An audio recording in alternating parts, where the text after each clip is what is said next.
ধর্ম ব্যবসায়ীরা এদেশে আর গ্রহণযোগ্যতা পাবে না বলে মন্তব্য করেছেন নোয়াখালী ২ আসনের বিএনপির প্রার্থী ও সাবেক বিরোধী দলীয় চিফ হুইপ জয়নুল আবদিন ফারুক।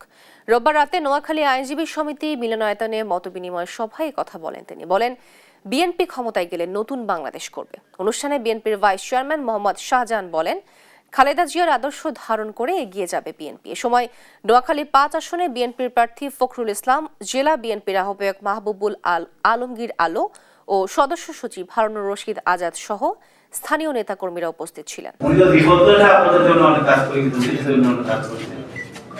উনার মৃত্যুর পরও উনার পড়ার ধরো আমার মনে হয় যে আমাদের জীবিত খালেদা জিয়া চাইতে এখন বর্তমান জীবিত খালেদা জিয়া অনেক বেশি। অনেক সময় পরাজয়ের কারণ ছিল নিজেদের মধ্যে অন্ধকার।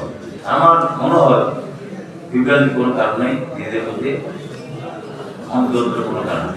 যারা পৃথিবীতে ধর্মের নামে ব্যবসা করে নির্বাচনে জিততে চায় তারা এই দেশে আর কোনোদিনও গ্রহণ করবে না।